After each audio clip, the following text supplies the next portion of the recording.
हरे कृष्णा। इस समय पवित्र माघ मास में प्रातः काल की सुंदर बेला में आप सबका स्वागत है।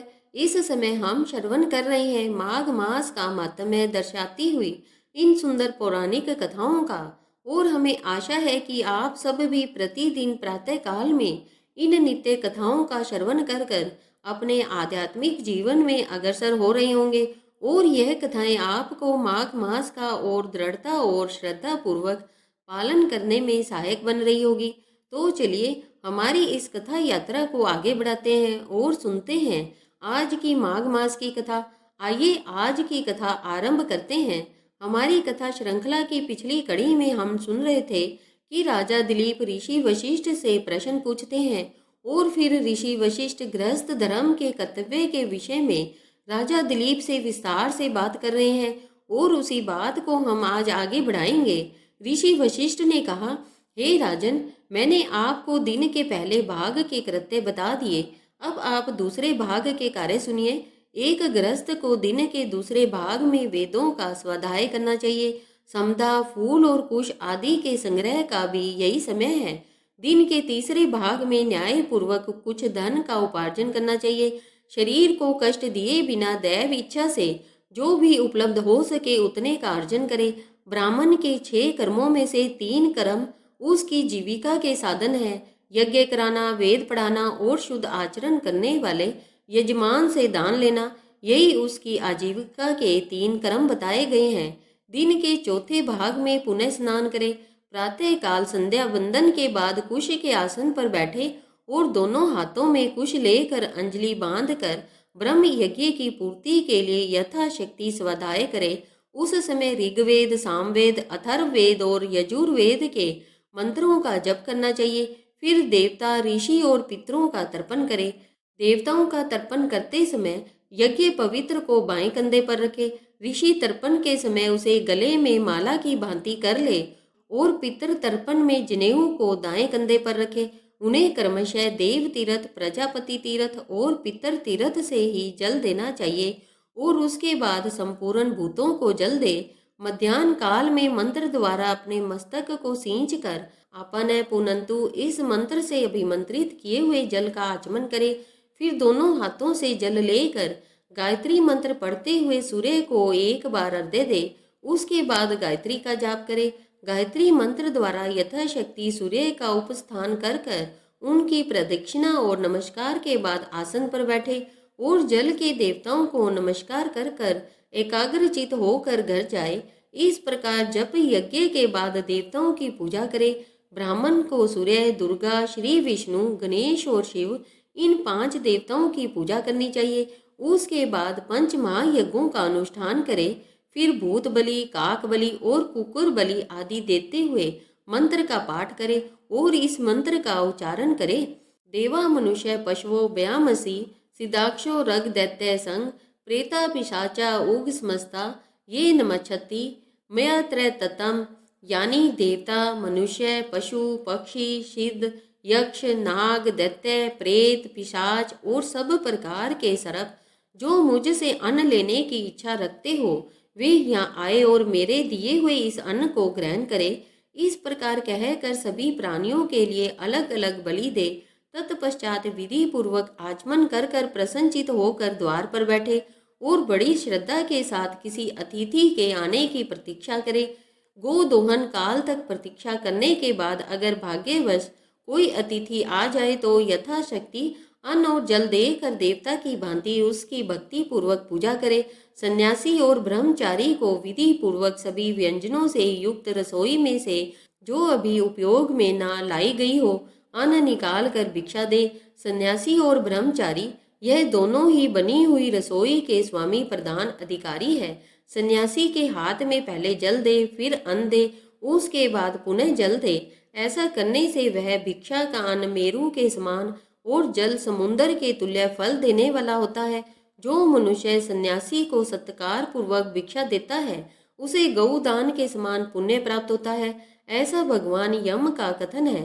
माता, पिता, गुरु, बंधु, गर्भिणी स्त्री, वृद्ध, बालक और आए हुए अतिथि जब भोजन कर ले उसके बाद घर का मालिक गृहस्थ पुरुष लिपे पोते पवित्र स्थान में हाथ पैर धोकर बैठे और पूर्वाभिमुख होकर भोजन करे। भोजन करते समय वाणी को संयम में रखकर मौन धारण करना चाहिए। दोनों हाथ, दोनों पैर और मुख, इन पांचों को धोकर ही भोजन करना चाहिए। भोजन का पात्र उत्तम और शुद्ध होना चाहिए। अन्न की निंदा ना करते हुए भोजन करना चाहिए। एक वस्त्र धारण कर कर अथवा फूटे हुए पात्र में भोजन नहीं करना चाहिए। जो शुद्ध कांसे के बर्तन में अकेला ही भोजन करता है, उसकी आयु, बुद्धि, यश और बल, इन चारों की वृद्धि होती है। घी तथा अन्न, सभी प्रकार के व्यंजन करछू से ही परोसने चाहिए, हाथ से नहीं। भोजन में से पहले कुछ अन्न निकाल कर धर्मराज और चित्रगुप्त को बलि दे और फिर संपूर्ण भूतों के लिए अन्न देते हुए इस मंत्र का उच्चारण करे। यत्र कवचन संस्था नाम शत्रशनो तन्मा भूता नाम तृप्त शशामी इदम अस्तु यथा सुखम। जहाँ कहीं भी रहकर भूख प्यास से पीड़ित हुए प्राणियों की तृप्ति के लिए यह अन्न और जल प्रस्तुत है, यह उनके लिए सुखपूर्वक अक्षय तृप्ति का साधन हो। भोजन में मन लगाकर पहले मधुर रस ग्रहण करें, बीच में नमकीन और फिर खट्टी वस्तुएं खाएं, उसके बाद कड़वे और तिक्त पदार्थों को ग्रहण करें। पहले रसदार चीजें खाएं, बीच में गरिष्ठ अन्न भोजन करें और अंत में पुनः द्रव्य पदार्थ ग्रहण करें। इससे मनुष्य कभी बल और आरोग्य से हीन नहीं होता है। सन्यासी को 8 ग्रास, वनवासी को 16 ग्रास और गृहस्थ को 32 ग्रास भोजन करना चाहिए। ब्रह्मचारी के लिए ग्रासों की कोई नियत संख्या नहीं है। द्विज को उचित है कि वह शास्त्र विरुद्ध भक्ष्य, भोज्य आदि पदार्थों का सेवन ना करे। सूखे और बासी अन्न को भोजन करने के योग्य नहीं बताया जाता। पूजन के बाद शास्त्रोक्त विधि से आचमन कर कर एकाग्रचित होकर हाथ और मुंह की शुद्धि करे। मिट्टी और जल से खूब मल कर हाथ धोए। तत्पश्चात कुल्ला कर कर दांतों के भीतरी भाग का, उनकी संधियों का शोधन करे, उन्हें स्वच्छ करे। फिर आचमन कर कर पात्र को हटा दे और कुछ भीगे हुए हाथ से मुख तथा नासिका का स्पर्श करे। हथेली से नाभि का स्पर्श करे। तत्पश्चात शुद्ध और शांत चित होकर आसन पर बैठे और अपने इष्ट देव का स्मरण करे। उसके बाद पुनः आचमन कर कर तांबूल भक्षण करे। भोजन कर कर बैठा हुआ पुरुष विश्राम के बाद कुछ देर तक ब्रह्मा का चिंतन करे। दिन के छठे और 7वें भाग को सन्मार्ग आदि के अविरुद्ध उत्तम शास्त्र आदि के द्वारा मनोरंजन और इतिहास पुराणों का पाठ कर कर व्यतीत करे। 8वें भाग में जीविका के कार्य में संलग्न रहे। उसके बाद पुनः बाह्य संध्या, साय संध्या का समय हो जाता है। जब सूर्य अस्ताचल के शिखर पर पहुंच जाए तब हाथ और पैर धोकर हाथ में कूचले एकाग्रचित होकर सायंकालीन संध्या उपासना करे। सूर्य के रहते रहते ही पश्चिम संध्या प्रारंभ करे। उस समय सूर्य का आधा मंडल ही अस्त होना चाहिए। प्राणायाम कर कर जल देवता संबंधी मंत्रों से मार्जन करे। सायंकाल में अग्निशय, मामम मनुष्य इत्यादि मंत्र के द्वारा और प्रातः काल में सूर्यश्य, मामम मनुष्य इत्यादि मंत्र द्वारा आचमन करे। संध्या काल में पश्चिमा विमुख बैठकर मौन और एकाग्रचित होकर रुद्राक्ष की माला लेकर तारों के उदय होने तक प्रणव और व्यातियों सहित गायत्री मंत्र का जप करे। फिर वरुण देवता संबंधी ऋचाओं से सूर्य उपस्थान कर कर प्रदक्षिणा करते हुए प्रत्येक दिशा और दिक्पाल को पृथक पृथक नमस्कार करे। इस प्रकार सायंकाल की संध्या उपासना कर कर अग्निहोत्र करने के बाद कुटुंब के अन्य लोगों के साथ भोजन करे। भोजन की मात्रा अधिक नहीं होनी चाहिए। भोजन के कुछ काल बाद शयन करे। सायंकाल और प्रातः काल में भी बलि वैष्णव देव करना चाहिए। स्वयं भोजन ना करना हो तो भी बलि वैष्णव देव का अनुष्ठान सदैव करे, अन्यथा पाप का भागी होना पड़ता है। अगर घर पर कोई अतिथि आ जाए तो गृहस्थ पुरुष अपनी शक्ति के अनुसार उसका यथोचित स्वागत सत्कार करे।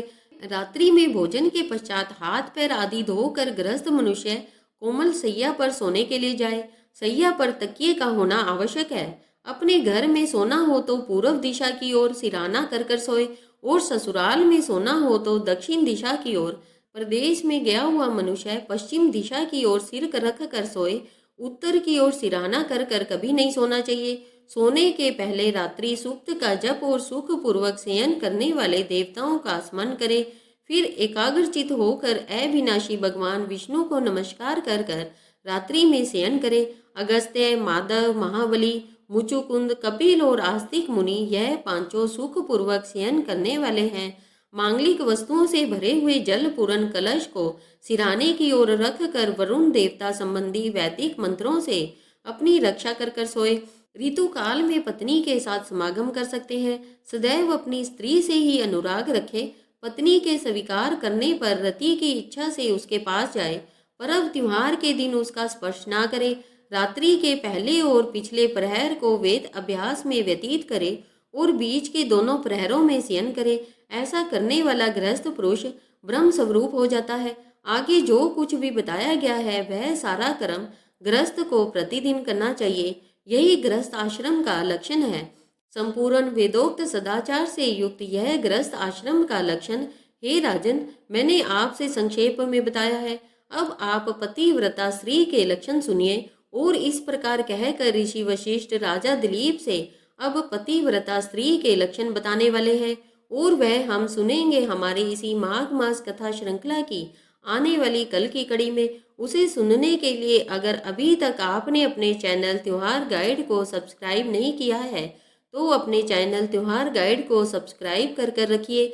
अगर यह कथा आपको अच्छी लगी है तो इसे लाइक करें और बहुत सारे लोगों को शेयर कर दीजिए। और हम आपसे मिलेंगे इसी कथा श्रृंखला की अगली कड़ी के साथ कल प्रातःकाल। हरे कृष्णा हरे कृष्णा हरे कृष्णा।